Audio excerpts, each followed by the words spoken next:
I think one of the things that I think a participatory approach does contribute is I think it causes us to be, or allows us to be, more nuanced in what is consequential and what is meaningful.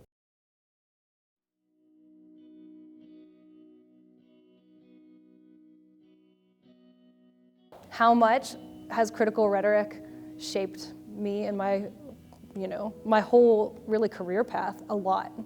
And how has it shaped my research trajectory? A lot. And I feel really happy that I figured out a way, at least one way, of engaging with this idea in a way that's sustaining, in a way that is kind of productive for me.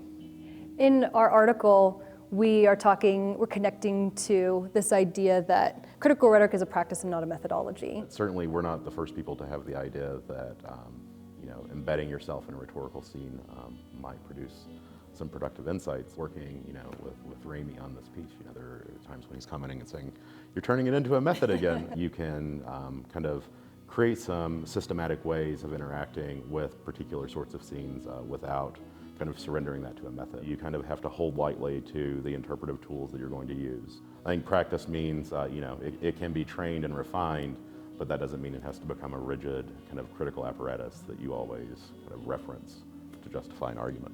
I love that metaphor of holding lightly to theory or holding lightly to an interpretive method or tool, I think is what you said, because we need to start somewhere. We do have to have some kind of structure. Hearing that rhetoric isn't a method, there's no real way of doing it, isn't all that helpful to get going with it.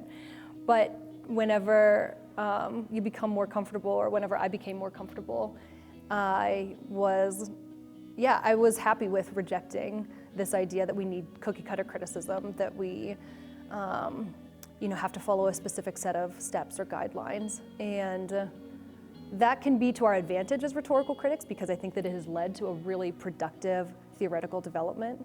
But I think that can also be a disadvantage sometimes, because a project like this can seem very daunting.